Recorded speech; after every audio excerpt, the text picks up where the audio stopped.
slightest delay. Almost 200 senior politicians from around the world have backed a joint statement criticising China over that, and they are urging governments to make clear that any infringement of Hong Kong's autonomy will not be tolerated. Meanwhile, thousands of people in Hong Kong have been protesting on the streets, with a dozen of them arrested so far. This was the scene a little bit earlier on at Causeway Bay. That's a busy shopping district in Hong Kong where there's been a really heavy police presence. Tear gas, water cannon fired at anti-government demonstrators protesting against that proposed new security law.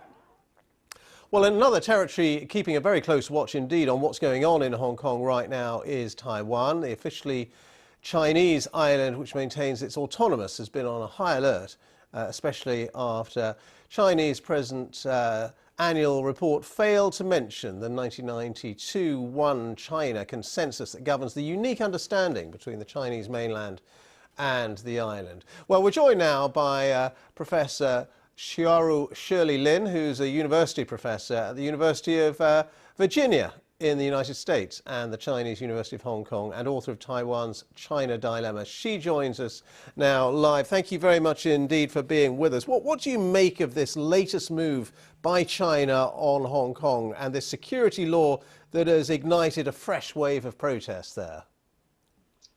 Thank you. I speak today with a heavy heart because the protest is happening around Causeway Bay, 5 minutes away from my home in Hong Kong. But today I'm actually in Taipei, and I would say the biggest issue in all of this is that Taipei and Beijing and Hong Kong have grown apart over the last few years, especially since 2014, when Taiwan had a massive protest against legislation, against an agreement that would allow more trade and services between China and Taiwan. And right after that, Hong Kong also started a very big protest against not being able to vote for their chief executive. So this has been ongoing for several years. Fast forward to what happened with the resolution that is likely to be passed on May 28th, which authorizes the National People's Congress Standing Committee to craft a tailor-made national security law to impose it on the Hong Kong people. What has happened is this is on the eve, of course, of Taiwan's government going into its second term. And Taiwanese people are watching this very closely. Yesterday in the Taipei station, there was a mass sit-in to protest against what's happening to Hong Kong. And we can see that one country, two system is being diluted on a very accelerated pace, which I think is faster than any of us had predicted, although the trend was becoming clear. And what do you think now will happen next? We've seen those fresh protests in Hong Kong, as you say, in Causeway Bay, close to where you live. Are they going to continue, and what will be China's reaction to those protests? Well, the very difficult part is it's a no-win game.